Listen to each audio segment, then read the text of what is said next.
श्रीगुरुभ्यो नमः परमगुरुभ्यो नमः श्रीमदानन्दतीर्थभगवत्पादाचार्यगुरुभ्यो नमः श्रीगुरुभ्यो नमः परमगुरुभ्यो नमः श्रीमदानन्दतीर्थभगवत्पादाचार्यगुरुभ्यो नमः।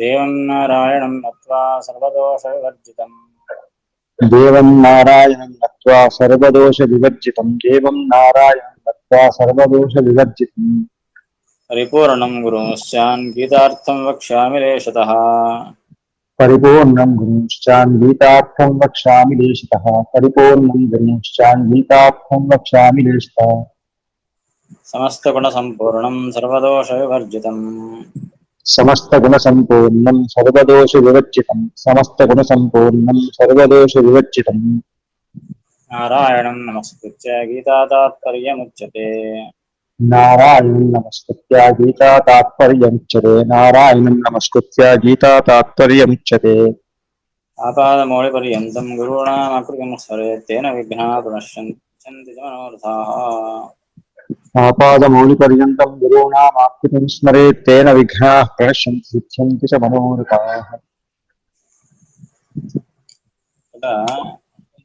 అద్వైత పరంగా చెప్పినటువంటి వాక్యాల యొక్క నిజమైన అర్థాన్ని చెప్పారు.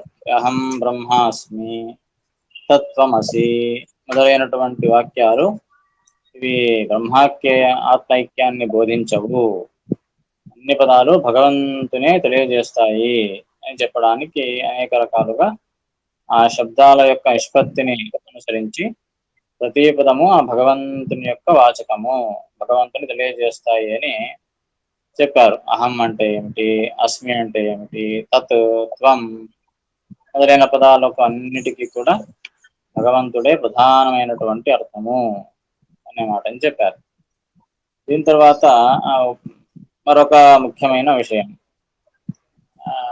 ఇదే ఈ తత్వమసి అనే వాక్యం వచ్చేటటువంటి ఆ ఉపనిషత్తులో ఎక్కడి నుంచి వచ్చింది ఈ కథ అని ఆ ఉపనిషత్తు యొక్క కథను చెబుతూ ఆ శ్వేతకేతు ఉద్దాలకుడు అనే వారి మధ్య జరిగిన సంవాదం.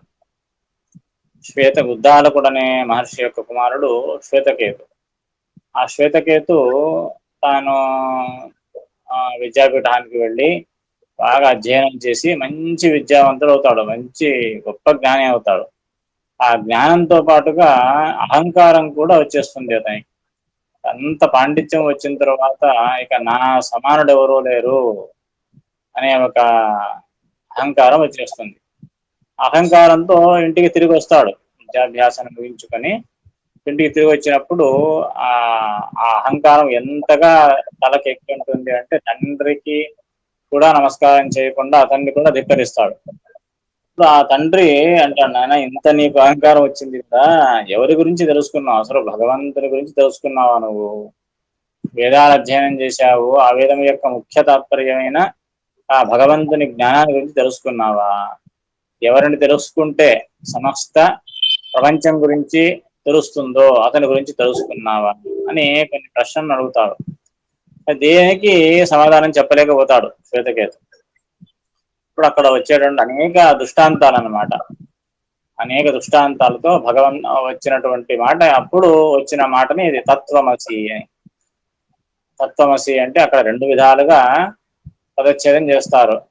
ఆత్మా శ్వేతకేతో ఆత్మా తత్వమసి అని అక్కడ పదచ్ఛేదం చేసినప్పుడు అతత్వమసి అని పదచ్ఛేదం చేయొచ్చు, తత్వమసి అని పదచ్ఛేదం చేయొచ్చు.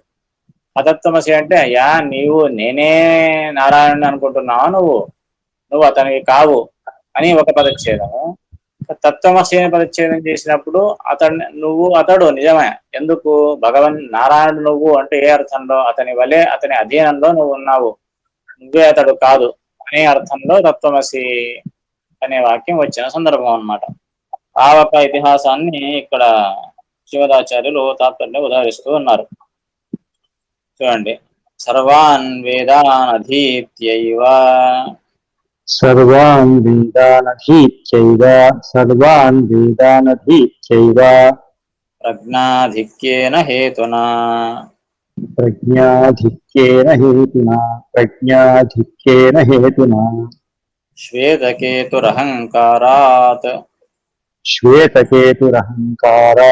श्वेतकेतुरहंकारात् ప్రాయశో నాస్మి మానుషః ప్రాయశో నాస్మి మానుషః ప్రాయశో నాస్మి మానుషః దేవో వా కేశవాంశో వా దేవో వా కేశవాంశో వా దేవో వా కేశవాంశో వా నైషా ప్రజ్ఞాన్యథా భవేత్ నైషా ప్రజ్ఞాన్యథా భవేత్ నైషా ప్రజ్ఞాన్యథా భవేత్ ఏవం మహత్వబుద్ధ్యైవ ఏవం మహత్వబుద్ధ్యైవ ఏవం మహత్వబుద్ధ్యైవ దర్పపూర్ణోऽభ్యగాత్ పితుః దర్పపూర్ణోऽభ్యగాత్ పితుః దర్పపూర్ణోऽభ్యగాత్ పితుః చూడండి సర్వాన్ వేదాన్ అధీత్యైవ ప్రజ్ఞాధిక్యేన హేతునా శ్వేతకేతు అహంకారాత్ శ్వేతకేతు ఆ శ్వేతకేతు అనేటటువంటి ఆ వ్యక్తి ఆ ఋషి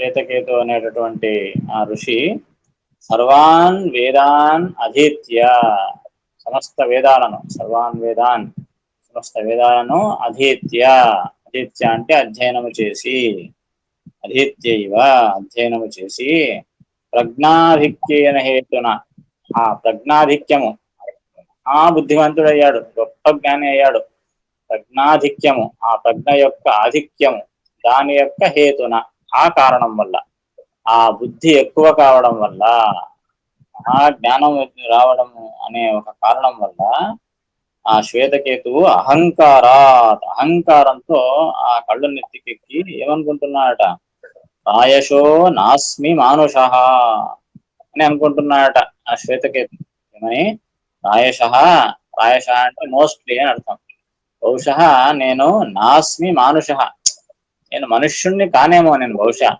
నాస్మి మానుషః నేను మనుష్యుణ్ణి కాను మరి ఎవరు అంటే దేవోవా కేశవాంశోవా నేను ఏదో పెద్ద దేవత అయి ఉంటాను నేను ఆ గొప్ప దేవత లేదా కేశవాంశోవా సాక్షాత్తుగా కేశవుని యొక్క భగవంతుని యొక్క అంశయము నేను ఆ సాక్షాత్తుగా భగవంతుని అంశనే నేను కావచ్చు లేదా ఏదో గొప్ప దేవత కావచ్చు ఎందుకంటే లేకపోతే నైషా ప్రజ్ఞ అన్యథా భవేత్ ఇంత జ్ఞానము ఇంత ప్రజ్ఞ నాకు వచ్చి ఉండేదా నైషా ప్రజ్ఞ అన్యథా భవేత్ అన్యథా అంటే ఒకవేళ నేను కేశవాంశుణ్ణో అథవా గొప్ప దేవతనో కాకపోయి ఉంటే నైషా ప్రజ్ఞ భవేత్ ఇంత ప్రజ్ఞ ఇంత బుద్ధి నాకు వచ్చి ఉండేది కాదు కదా అని అహంకారంతో అనుకుంటారట ఏవం ఈ రీతిగా మహత్వ బుద్ధ్యైవ తాను గొప్పవాణ్ణి ఆ మహత్వ బుద్ధి నేనే గొప్పవాణ్ణి అనే ఆ బుద్ధితో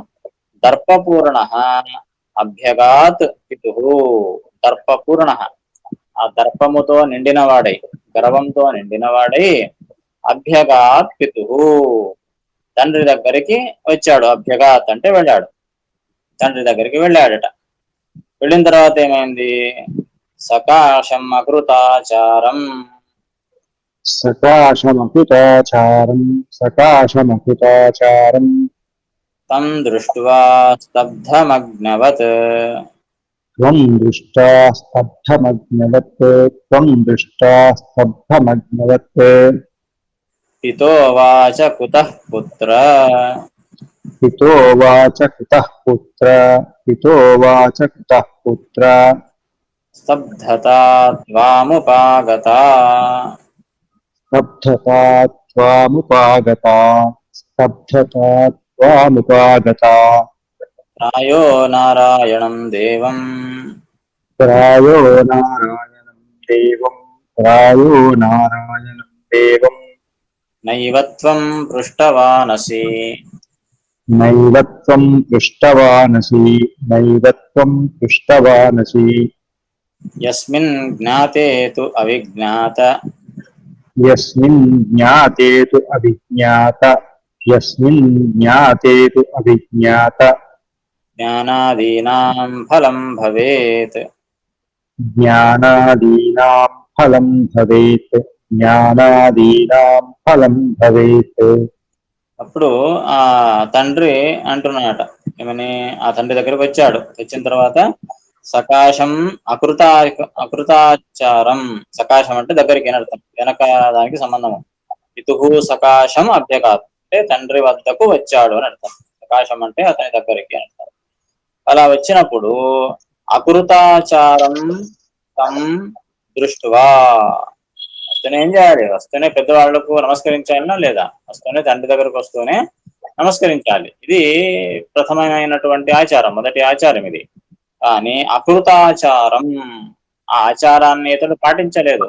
అకృత ఆచారం అంటే అటువంటి ఆచారాన్ని పాటించలేదు, వస్తూనే తండ్రికి నమస్కరించలేదు. అప్పుడే అర్థమైపోయింది, జాబిట నుంచి వచ్చి కనీసం తండ్రికి నమస్కరించలేదు అంటే ఎటువంటి సంస్కారం ఉంది తనకి, ఎంతటి అహంకారంలో ఉన్నాడు అని అర్థం చేసుకున్నాడు తండ్రి. అకృతాచారం, ఆచారాన్ని పాటించినటువంటి తం అతన్ని, ఆ శ్వేతకేతువును దృష్ట్వా చూసి ఎలా ఉన్నాడు, స్తబ్ధం అజ్ఞవత్, స్తబ్దుడై ఉన్నాడు. అంటే ఏమి తల వంచలేదు, స్తబ్ధంగా అలాగే కట్టె నిలబడిపోయాడు, స్తంభం నిలబడినాడు. స్తబ్ధం అగ్నవత్, అగ్నుని వలె, అజ్ఞాని ఏ విధంగా ఆచరిస్తాడో ఆ విధంగా స్తబ్ధంగా నిలబడిపోయాడు. అప్పుడు పితోవాచ, పిత ఉవాచ, పిత అంటే తండ్రి, ఆ తండ్రి అయిన ఉద్ధారకుడు ఉవాచ ఈ విధంగా పలుకుతూ ఉన్నాడట. ఏమని, కుతః పుత్ర, ఏ పుత్ర, ఓ కుమారా, కుతః, కుతః అంటే ఎందుకు, స్తబ్ధత త్వాం ఉపాగత, ఎందుకు, త్వాం నిన్ను, స్తబ్ధత ఉపాగత, ఈ స్తబ్ధత్వము, ఎవరికి తలవంచినటువంటి ఈ వ్యక్తిత్వము, ఈ ప్రవర్తన ఏమున్నది కదా, ఇటువంటి స్తబ్ధత్వము కుతః ఉపాగత, నీకెందుకు వచ్చింది, ఎందుకు నీకు ఇటువంటి ఆ తలబిరుసుతనం నీకు వచ్చింది. ప్రాయో, ప్రాయ అంటే మోస్ట్లీ, బహుశా నీవు నారాయణం దేవం నైవ త్వం పృష్టవాన్ అసి, విద్యాపీఠంలో గురువుల దగ్గర నీవు నారాయణం దేవం, ఆ భగవంతుడైనటువంటి దేవదేవుడైన నారాయణుణ్ణి, అతని గురించి నైవ త్వం పృష్టవాన్ అసి, ఆ భగవంతుని గురించి నీవు ఆ గురువును అడిగి తెలుసుకున్నట్టు లేదు. నైవ పృష్టవాన్, పృష్టవాన్ అంటే అడిగావు, నైవ పృష్టవాన్, ఆ భగవంతుని గురించి నీవు గురువును అడిగి తెలుసుకున్నట్టు లేదు బహుశా నీవు, అందుకే ఇటువంటి అహంకారం నీ నెత్తికెక్కింది. ఎంత వేదం చదివినా ఏమి, ఎంత జ్ఞానం సంపాదించినా ఏమి, ఆ భగవంతుని యొక్క సర్వోత్తమత్వాన్ని, ఆ భగవంతుడే సర్వోత్తముడు, మనమందరము అతని అధీనులము అనే ఈ జ్ఞానం తెలియకపోతే అంత వ్యర్థం కదా. ఇంత జ్ఞానాన్ని సంపాదించి ప్రధాన తత్వాన్ని నీవు అవగతం చేసుకోలేదు కదా. నీవు బహుశా భగవంతుని గురించి గురువును అడిగి తెలుసుకున్నట్టు లేదు. ఎందుకంటే ఎటువంటి ఆడ భగవంతుడు అంటే, యస్మిన్ జ్ఞాతేతు, యస్మిన్ జ్ఞాతే అంటే ఎవరిని తెలుసుకుంటే, ఏ భగవంతుని తెలుసుకుంటే అవిజ్ఞాత జ్ఞానాదీనాం ఫలం భవే, ఇక లోకంలో అవిజ్ఞాత తెలియనటువంటి ఏవే వస్తువులు ఉన్నాయో వాటన్నింటినీ తెలుసుకున్నటువంటి ఫలం, అవిజ్ఞాత జ్ఞానాదీనం, తెలియని ఇతర అన్ని వస్తువుల గురించి తెలుసుకున్నటువంటి ఫలం భవే, తెలుసుకున్న ఫలము లభిస్తుంది. భగవంతుని తెలుసుకుంటే, ఎవరిని తెలుసుకుంటే ఇక ప్రపంచంలో ఇక అన్ని విషయాలు, సమస్త విషయాల గురించి తెలుసుకున్న ఫలితం లభిస్తుందో అటువంటి భగవంతుని గురించి నీవు తెలుసుకున్నావా అని అడుగుతున్నాడు. భగవంతుడు ఎటువంటి వాడు అంటే, భగవంతుని జ్ఞానం ప్రధానం. అంటే తప్పనిసరి ఒకరిని తెలుసుకుంటే ఇక అందరినీ, భగవంతుని తెలుసుకుంటే అందరినీ తెలుసుకున్న ఫలితం ఎందుకు లభిస్తుంది అని అంటే దానికి చెప్తారు చూడండి తర్వాత ముందు వాక్యంలో, ప్రాధాన్యాత్ సదృశత్వాచ్చ, ప్రాధాన్యాత్ సదృశత్వాచ్చ, ప్రాధాన్యాత్ సదృశత్వాచ్చ, తదధీనమితి స్ఫుటం, తదధీనమితి స్ఫుటం, తదధీనమితి స్ఫుటం, తత్సృష్టం చేతి విజ్ఞాతం, తత్సృష్టం చేతి విజ్ఞాతం, తత్సృష్టం చేతి విజ్ఞాతం, ఫలవద్ధి భవేజ్జగత్, ఫలవద్ధి భవేజ్జగత్, ఫలవద్ధి భవేజ్జగత్, స్వాతంత్ర్యేణాస్య విజ్ఞానం, స్వాతంత్రేణాస్య విజ్ఞానం స్వాతంత్రేణాస్య విజ్ఞానం మిథ్యా జ్ఞానమనర్థకృత్. మిథ్యా జ్ఞానమనర్థకృత్ మిథ్యా జ్ఞానమనర్థకృత్. భగవంతుని తెలుసుకుంటే మిగిలిన అన్నింటినీ తెలిసిన ఫలితం దక్కుతుంది. ఎందుకు ఆ విధంగా అంటే ప్రాధాన్య, దానికి మొదటి కారణము ప్రాధాన్యాలు. జగత్తులో ప్రధానమైనటువంటిది ఏమిటప్ప? ప్రధానమైన విషయం ఏమిటి? భగవంతుడే ప్రధానమైన వాడు. అత్యంత ముఖ్యమైన విషయం ఏది? భగవంతుని విషయమే ప్రముఖమైన విషయం. దానికంటే ముఖ్యమైన విషయం ఏమిటి? ప్రధానమైన విషయాన్ని తెలుసుకుంటే ఇక అన్నింటినీ తెలుసుకున్నట్టే కదా. సాధారణంగా మనం అంటే ఇప్పుడు న్యూస్ పేపర్ వచ్చింది, న్యూస్ పేపర్ చదవాలి. ఫస్ట్ ఏమంటున్నా హెడ్లైన్స్ చూడవయ్యా ముందు, తర్వాత ఏం ప్రధాన విషయం తెలిస్తే సరిపోతుంది. తర్వాత లోపల ఎక్స్ప్లెనేషన్ ఏముంది ఏం కదా వివరాల తర్వాత హెడ్లైన్ చూడండి అంటామా లేదా. విషయం ఏమిటి? ప్రధానమైన విషయం ఏమిటి? ఆ ప్రధానమైన విషయం తెలుసుకుంటే వీళ్ళని అన్ని విషయాలు తెలుసుకున్నట్టే. హైదరాబాద్ పోవాలి, హైదరాబాద్ రావాలి, హైదరాబాద్ చూసి వచ్చావా, ట్రిప్ హాలిడేస్ వచ్చాయి, పిల్లలు పాపం హైదరాబాద్కి వచ్చారు, హైదరాబాద్ చూసి వచ్చావా, ఓ హైదరాబాద్ అంతా తిరిగి వచ్చాను. చూసి వచ్చారా అంటే హైదరాబాద్ లో ఇటువంటి సందులో మా బంధువులు ఆ ఇంటికి పోయి వచ్చావా అంటే పోలేదు. మరి హైదరాబాద్ అంతా చూసి వచ్చావంటే ఏం అర్థం? హైదరాబాద్ అంతా చూసి రావడం అంటే అర్థమేమి? దాంట్లో ప్రధానమైనటువంటి ఏమేమి ఉన్నాయి? అదేదో చార్మినారో, గోల్కొండనో, సాలార్జంగ్ మ్యూజియమో, ఏమేమి ప్రధానమైన చూడదగినటువంటి ప్రదేశాలు ఏమున్నాయో వాటిని చూస్తే అప్పుడు ఏమంటారు? హైదరాబాద్ అంతా చూశాను అని అంటారా లేదా? అంటే అర్థం ఏమిటి? ప్రధానమైన వాటిని చూస్తే మిగిలిన అన్నింటినీ చూసినట్టే లెక్క. అవే ప్రధానము. ఏదైనా హైదరాబాద్కు వెళ్ళి ఏదో చిన్న సందులో వెళ్ళి ఒక ఇంటిని చూసి వచ్చి హైదరాబాద్ చూశానంటే ప్రయోజనం లేదు కదా. ప్రధానమైన వాటిని విడిచిపెట్టి ఏదో అప్రధానాన్ని చూస్తే చూసినట్లు కాదు. అదే ప్రధానమైనటువంటి వాటిని చూసి మిగిలిన వాటిని చూసిన ఫలితం దక్కినట్లే అయిపోతుంది. అప్పుడు ఆ విధంగా జగత్తు గురించి తెలుసుకోవడం అంటే ఏమి? జగత్తులో ప్రధానమైన ఎవరి అధీనంలో జగత్తు ఉందో, ఎవరు ఈ ప్రపంచాన్ని సృష్టించారో అటువంటి భగవంతుని తెలుసుకుంటే మిగిలిన జగత్తు యొక్క జ్ఞానం అంతా అయినట్టే, దాని యొక్క ఫలితము దక్కుతుంది. కనుక ప్రధానమైన దాన్ని తెలుసుకోవాలి. అందుకే ప్రాధాన్య అది మొదటి కారణం. ప్రధానము భగవంతుడే కనుక ఆ భగవంతుని తెలుసుకుంటే అన్ని పదార్థాల ప్రపంచం గురించి తెలుసుకున్న ఫలితం దక్కుతుంది. ఒకటి. మరొకటి ఏమిటి? సదృశత్వాచ, భగవంతుని సదృశం. ఇక జీవుల గురించి తెలుసుకున్నట్టే. భగవంతుడు ఏ విధంగా అనాది నిత్యుడో జీవులు కూడా స్వరూపంలో అనాది నిత్యులు. వారికి పుట్టు చావులు లేవు. కేవలం దేహనాశం అవుతుందే తప్పనిస్తే ఆ జీవులు స్వరూపత నిత్యులు. ఎందుకు అంటే భగవంతుని వలె నిత్యులుగా ఉన్నారు. ఇది ఒక సాదృశ్య జ్ఞానం, జీవుల గురించి తెలుసుకున్నట్టు అవుతుంది. మరొకటి తదధీనం ఇది స్ఫుటం, ఆ భగవంతుని యొక్క అధీనంలో ఈ ప్రపంచం ఉంది అని స్పష్టమైనటువంటి జ్ఞానాన్ని తెలుసుకోవాలి. తర్వాత తత్సృష్టం చ ఇది విజ్ఞాతం. తత్సృష్టం అంటే ఆ భగవంతుని చేత ఈ ప్రపంచం సృష్టింపబడింది అని తెలుసుకోవాలి. ఏమేం తెలుసుకోవాలి? భగవంతుడే ప్రధానము అనే విషయం తెలుసుకోవాలి. జీవులు కొన్ని నిత్యత్వ విషయంలో భగవంతుని యొక్క సాదృశ్యాన్ని పొంది ఉన్నారు అని తెలుసుకోవాలి.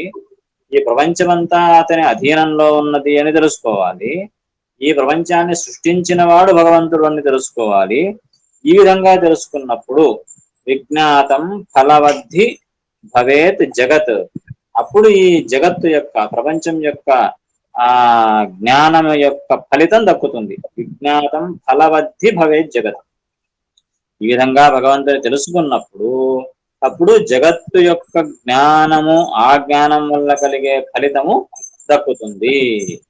అంతే తప్పనిస్తే స్వాతంత్ర్యేణ అస్య విజ్ఞానం మిథ్యాజ్ఞానం. ఈ జగత్తే స్వతంత్రము లేదా జీవులే స్వతంత్రులు, నేనే స్వతంత్రుడిని, అన్నీ నేనే చేస్తాను అని ఒకవేళ తెలుసుకుంటే స్వాతంత్ర్యేణ అస్య విజ్ఞానం, ఈ ప్రపంచమే స్వతంత్రము అనే ఒక జ్ఞానాన్ని పొందితే స్వాతంత్ర్యేణస్య విజ్ఞానం అదేమవుతుంది మిథ్యా జ్ఞానం, అది మిథ్యా జ్ఞానం అవుతుంది. భగవంతుడు సర్వోత్తముడు అని తెలుసుకోకుండా, అతడు స్వతంత్రుడు అని తెలుసుకోకుండా ఈ ప్రపంచమే స్వతంత్రము తనంతకు తాను, ఇప్పుడు వాళ్ళు చెప్తారు కదా ఏమన్నా అంటే ఇది నేచర్ అంటారు. ఇది నేచర్ అంతే, అది ఎలా సృష్టింపబడింది అయ్యా, జగత్తును ఎవరు సృష్టించారు, ఎవరు సృష్టించలేదు. ఏదో బిగ్ బ్యాంగ్ థియరీ అని చెప్తారు, అదేదో గోళం ఉండింది, అది పగిలిపోయింది, దానంతట అదే సృష్టింపబడింది, అదంతా నేచర్, అంతా అయిపోయింది అంటారు. ఆ విధంగా అనంతకు తానుగా ఏది కాదు. సృష్టించిన వాడు ఇంత అద్భుతమైన ఆ నియమ ప్రకారంగా, ఒక ప్లాన్ ప్రకారంగా సృష్టింపబడినటువంటి ఈ జగత్తు వెనక ఆ సృష్టించేవాడు, ఒక సృష్టికర్త తప్పకుండా ఉండి తీరాలి అనే ఒక జ్ఞానము తప్పకుండా మనము తెలుసుకోవాలి. కనుక ఈ ప్రపంచమే స్వాతంత్ర్యము అని గాని, ఈ జీవులే స్వతంత్రుని గాని తెలుసుకుంటే అది మిథ్యా జ్ఞానము. దానివల్ల ఏమవుతుంది ఆ విధంగా తెలుసుకుంటే? అనర్థకృత్. ఇటువంటి మిథ్యా జ్ఞానాన్ని ఎవరైతే పొందుతారో, ఇది ఈ మిథ్యా జ్ఞానం అనేది ఎప్పటికీ కూడా అనర్థకృత్, అనర్థాన్ని కలుగజేసేది. మిథ్యా జ్ఞానము ఎప్పటికీ అనర్థాన్ని కలుగజేస్తుంది. కనుక ఈ ప్రపంచము భగవంతుని యొక్క అధీనము, భగవంతుడే స్వతంత్రుడు. జీవులు నిత్యత్వ విషయంలో భగవంతుని యొక్క సాదృశ్యాన్ని పొంది ఉన్నారు. భగవంతుడే ఈ ప్రపంచంలో అత్యంత ప్రధానభూతమైన వాడు, అతడే ఈ ప్రపంచాన్ని సృష్టించిన వాడు అనే విషయాన్ని తెలుసుకున్నప్పుడు సమస్త జగత్తు యొక్క జ్ఞానాన్ని పొందిన ప్రయోజనాన్ని, ఆ ఫలితాన్ని, ఆ జ్ఞాన ఫలితాన్ని ఇతడు పొందుతాడు అని తండ్రి చెబుతాడు. అటువంటి భగవంతుని గురించి నీవు తెలుసుకోకుండా ఇంత అహంకారం ఏంటయ్యా నీవు? ఒకవేళ అటువంటి భగవంతుని గురించి తెలుసుకొని ఉంటే ఇంత అహంకారం నీకు వచ్చేది కాదు. ఆత్మా అతత్వమసి శ్వేతకేతో అని అంటారు. ఆత్మా అతత్వమసి, ఆత్మ తత్వమసి, తత్వమసి అనే వాక్యం అక్కడ వచ్చింది. నీవు నీవు అతడేవయ్యా అంటే అర్థం ఏమిటి? నీవు అతని అధీనంలో ఉన్నావు, నీవు అతని యొక్క సదృశంగా ఉన్నావు అని అర్థం తప్పనిస్తే నీవే అతడు అని కాదు, నీవే భగవంతుడు అని కాదు. ముందే ఇతడు అహంకారంతో వచ్చాడు, అటువంటి అహంకారంతో ఉన్నవానికి నీవే భగవంతుడు అని చెబితే ఇంకా అహంకారం ఎక్కువ అవుతుంది కానీ తక్కువ కాదు కదా. సందర్భం కూడా చూడాలి. ఇక్కడ వచ్చినటువంటి తత్వమసి అనే వాక్యానికి ఏమని అర్థం చేయాలి? నీవే భగవంతుడు అని అర్థం చేస్తే సందర్భం కుదరదు. ఎందుకు? ముందే అహంకారంతో వచ్చాడు అతడు, నీవే భగవంతుడు అంటే ఇంకా అహంకారం పెరుగుతుంది తప్పనిస్తే తగ్గదు. కనుక తత్వమసి అనే వాక్యానికి ఏమర్థం చెప్పాలి? నీవే పరబ్రహ్మాన్ని కాదు, నీవు ఆ భగవంతుడు, నీవు అతని వలె సదృశునిగా ఉన్నావు అనే అర్థాన్ని చెప్పాలి తప్పనిస్తే నీవే భగవంతుడు అనే అర్థాన్ని చెప్పు అని తత్వమసి అనే వాక్యం యొక్క సందర్భాన్ని వివరించి దానికి అర్థం కాదు అనే విషయాన్ని తెలియజేస్తూ ఉన్నారు. ఫలవద్ధి అనేది సంధి. ఫలవత్ హి, ఫలవత్ అంటే ఫలము కలుగుతుంది అని. ఫలవత్ హి, హి అంటే ప్రసిద్ధార్థకము, హి అంటే కదా అని అర్థం. ఆ ఫలితం కలుగుతుంది కదా అని. ఫలవత్ హి.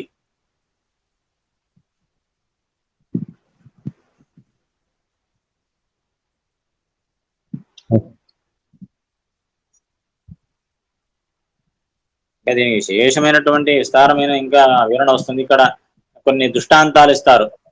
ఆ దృష్టాంతాలు 9 రకాలైన దృష్టాంతాలను ఇస్తారు.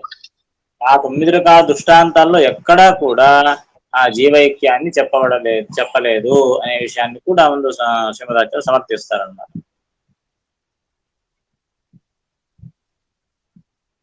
ఇది ఈ సందర్భం మొదట అర్థం చేసుకోవాలి. తత్వమసి అనే వాక్యం ఎక్కడ వచ్చింది అని అంటే ఇక్కడ వచ్చింది. అంటే తండ్రి ఆ ఉద్దాలకుడు శ్వేతకేతుకు ఉపదేశం చేసేటప్పుడు చెప్పిన మాట తత్వమసి. కానీ ఆ తత్వమసి అనే మాటకు తత్వత్వం అసి అంటే ఆ పరబ్రహ్మనే నీవు అని అర్థం చెప్పేస్తే సందర్భానికే ఇది తగదు కదా. ముందే అహంకారంతో ఉన్నవానికి తత్వమసి అని చెబితే ఈ అర్థం చెప్పేస్తే విరుద్ధమైపోతుంది. కనుక ఇక్కడ ఏం చెప్పాలి? తత్వమసి అంటే అతడు నీవుగా ఉన్నావు, అంటే అతని అధీనుడవు నీవు, అతని వలె ఉన్నావు నీవు అని అర్థం. అతడే అతని ప్రతినిధిగా వచ్చినప్పుడు మినిస్టర్ వచ్చాడా, టీఏ వచ్చాడయ్యా, నెక్స్ట్ వచ్చినప్పుడే వచ్చినట్లే అంటే ఏమర్థము? అతని ప్రతినిధిగా వచ్చాడు అనే అర్థం, అతని వలే ఉన్నాడు అనే అర్థం. ఈ విధంగా అటువంటి అర్థం. అతని అధీనంలో ఉన్నాడు. ఇంతకుముందు అనేవారు ఎమర్జెన్సీ టైంలో, ఇందిరాగాంధీ టైంలో ఇందిరా ఇస్ ఇండియా అనే ఒక మాట ప్రాచుర్యంలోకి వచ్చింది. ఇందిరా ఇస్ ఇండియా, ఇందిరానే ఇండియా అని. ఇందిరానే ఇండియా అంటే అర్థం ఏంటి అక్కడ? ఆమె ఈ దేశం అని అర్థమా? ఆమె అధీనంలో ఉన్నది అని అర్థం అవునా కదా? India is Indira, Indira is India అంటే ఏమర్థం? ఇందిరా అధీనంలో, అంత అధీనంలో ఈ ఇండియా ఉండిపోయింది ఎమర్జెన్సీ టైంలో అని అర్థం. మరి ఇంతగా వ్యవహారంలో ప్రసిద్ధమైనటువంటిది. అలాగే ఇక్కడ కూడా అంతే, తత్వమసి, నీవే పరబ్రహ్మ అంటే అర్థం ఏమిటి? నీవు అతని అధీనంలో ఉన్నావు అని అర్థం అంతే. ఆ భగవంతుని అధీనంలో నీవు ఉన్నావు, భగవంతుని అధీనుడు నీవు అనే అర్థం తప్పనిస్తే నీవే అపరబ్రహ్మ అనే అర్థం కాదు అనే విషయాన్ని శ్రీమదాచార్య ఇక్కడ స్పష్టపరుస్తారు. సరే, దీని మూలం ఏంటండి? శ్వేతకేతు అదే తత్వమసి అదే చెప్పాను కదా, శ్వేతకేతు విద్యాభ్యాసం గురించి వచ్చినప్పుడు అహంకారం వచ్చినప్పుడు ఆ అహంకారాన్ని పలికిన మాట ఇది. ఉపనిషత్త ఉపనిషత్తు, దాంట్లో ఉపనిషత్తులో